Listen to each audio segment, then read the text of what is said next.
So baby number 3 is on the way. Yeah, my wife is gonna love that intro. Yeah, she should be a little scared. I always think like, cause I have 2, well, I'm outnumbered cause I'm single now, but it's a different thing when you're outnumbered. You're like, no one's there to like, you know, you only have so many arms. Yes, everyone says, like on the first baby, they're like, oh, congratulations. Yeah. And the second baby, they're like, congratulations. And the third baby, there's like a question mark at the end. They're like, Yeah. Congratulations, you know. Yeah. Where should I send the flower? Yeah, it's, we're excited. My wife is, let me just take this moment on national television to say how beautiful and amazing she is. I love that. That's exciting though, it is cool. Like your family's just getting even bigger, that's cool. Yeah, check in with me in about Yeah, and you're gonna be like 1 so year? tired. Yeah. It is cool though, because the siblings, like I have 2 kids and they literally want me to have another baby. They get excited. They want a baby in the house. And I'm That's like how I wanted my parents to get a dog so bad, and I was like, I will participate. Like I will walk the dog. Yeah, and I will then you feed did it. it? I did nothing. No. I think I walked that dog 1 time. My daughter suckered me into that as well. Oh, I think she prepped me with, you should have a baby, and I was like, oh. We'll get a dog. And then she was like, or how about just a puppy? And I was like, you're good. I was like, okay, so we got another one. And she said she'd help, and she lied. As a parent though, are you pro like screen time? Are you like pro that, or like are you trying to, you know, steer clear of it? We're trying to do as little screen time as possible. We were real like no screen time people. That's how we all start. Yeah, exactly. That's how. Yeah, and then you're like, I need to pee. Yeah, exactly. Watch this. But wait, did your parents let you have screen time? Did you watch TV? No, I am a product of, it was not zero screen time. My mom loved old movies. Yeah. My Classics. mom, another wonderful woman I'd love to shout out. And she only let me watch classic movies, which sounds like a good move, and was ultimately great that I wasn't watching a lot of TV. Yeah. But I only watched old movies. I liked a lot of Cary Grant, a lot of Danny Kaye. Like, Love. Yeah. But I would go into school and like one time, like in 7th grade, I used the term man alive, which is like a, you know, when something bad happens, you go, man alive, in like the 40s. And I started to realize like TV is like how you normalize people. They get to know like what the vernacular is like now. Yeah. And so I went to boarding school when I was a teenager, and then I watched TV for like 3 years nonstop. To catch up. To catch up and say, oh, this is how people You're right, modern though. day talk, right? Yeah, like you're right though. That is like how friendships, like you talk about the same thing. You have this. Oh, did you see that episode when this happened? You're true. Yeah, all the that's kids true. are saying, yeah. Did you see In Living Color? Did you see Saturday In Live? Living Color. Yeah. I had no idea what they were talking about, and then I just like binged everything that had ever been made once I was away. But Well done. anyway, my mom was wonderful. I'm glad she did it. I think she had great taste, is what that is. Yeah. Actually, I didn't tell you. This is my mom told me that saltines were cookies. Smart. Were you poor? Because I feel like my mom did that. Oh, because I was like, I feel like my mom did that. And we used to do this. It was like poor man's dessert. And you'd have like a little butter and like a marshmallow, and you'd put it in the microwave, and it was like dessert. Yeah. No, my mom just thought like, I mean, she had all the right ideas. She was like, let's keep these kids healthy. And so she'd get, I'd have a cookie, please. And she'd give me a saltine. I said, yum. And then when I was like 6 or something, I went on my first sleepover to a kid's house. And this kid was like, that's not a cookie. This is and it was like an Oreo. Damn straight. And I was like, what is that? And she had to come pick me up because I couldn't sleep. Like I had so much sugar in my system. I ate like the whole thing of Oreos. Yeah. Yeah. But did your mom make you take classes or anything? Like, you know, like sports or music or anything? Well, this was something that a lot of kids did at this school I grew up at in Connecticut. There's like a cotillion, like ballroom dancing class. You definitely weren't poor. Because no poor people even know what cotillion is. like I still don't. You're not wrong, Kelly. But it wasn't my thing. Just to let you know, like I wasn't into it. Yeah. But it was the only thing that boys and girls could do in that town together. It was I don't know, some guy. Were you in the movie Footloose? Like what? Like wait, what? It was That's crazy. No, this was a pro dance thing, but sadly it was just like ballroom dancing. And that's cool. It was not cool, but it was again, I'd seen it in these movies I watched growing up, so I thought, oh, that'll be cool. And then I was so bad at it, there was a kid who on national television I will call Frank, but that's not his name, and you know who you are, Frank, who like made fun of me a lot, like because I didn't get the ballroom dancing steps right or whatever. I still think I was cooler than him, but he was technically much more popular than I was. But then when I started acting, I guess I did one movie, and then my second film was Mona Lisa Smile, if anyone remembers that. Oh my gosh, I love that one. And I have to dance with Julia Roberts in this movie. Damn. And so they said, like, will you, like, before filming starts, I was already just terrified to meet her.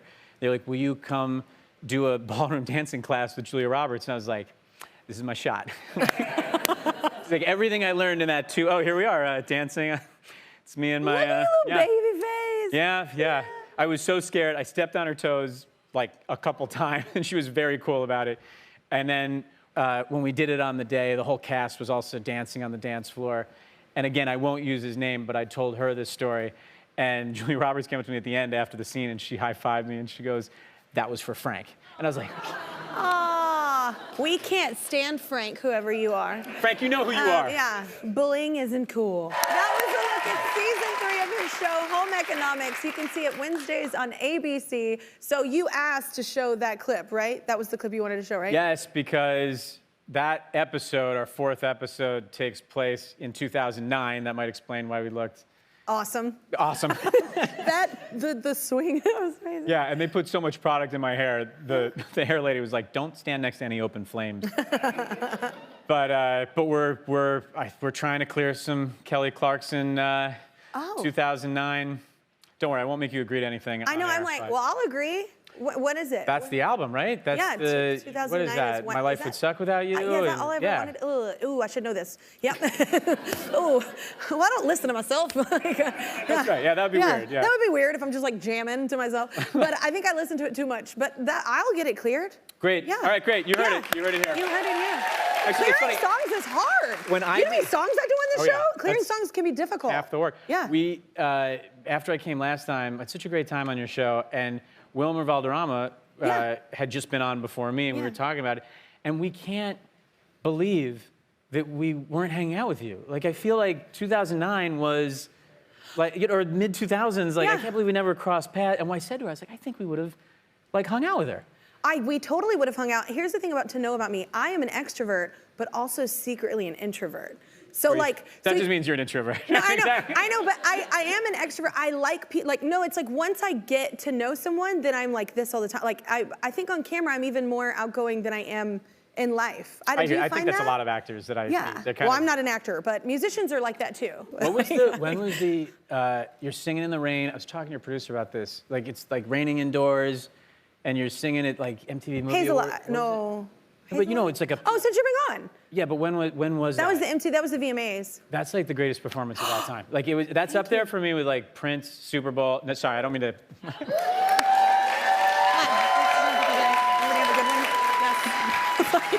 What? Seriously, that's a great performance, right? Okay, but you don't can know even this. admit that was a great performance. Well, no, what's so funny is, and maybe you've done this in your career too, when people tell you can't do something, and then just live, you do whatever you want.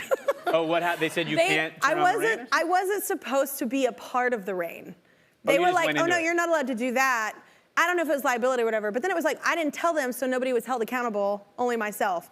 But I just went in the rain anyway, because I was like, this is not cool. It'd be more fun to be a part. That moment It was a lot harder to sing in here, though, but yeah. That moment was like the reality show, and that was such a huge hit, but it was like, is it gonna happen? And that was the moment where it went like, boop, and then it like happened, right? Yeah, I just did it. Do you have moments like that when people tell you shouldn't do something or whatever, and you're like, I'm just gonna do me? No, now that I'm married, no more of those. No moments. I check with her. Yeah. Actually, let me make a call to make sure it's okay that I said that. That I am okay with saying that. No, I love it. I love that. So wait, your show is a comedy. I love it. It's hilarious, but it deals with real topics, which I think is important, like how income inequality rather, is an issue. Is that a huge issue, and it's amazing to me, one, that there aren't that many shows about that when that's such a big deal to all of us. But I love when you take an important topic and then you add humor. Oh yeah, it's hard. I mean, the writer's job is hard, but it's based on Mike Colton, who runs the show with John Abood. They're like a writing team, but Mike, it's based on his life. So anything that we're doing on the show has been his life, except for something that happens. This is maybe a spoiler, but later in the season we find out we have another sibling. And it's like a really interesting way into this plot, but it's my favorite thing of this.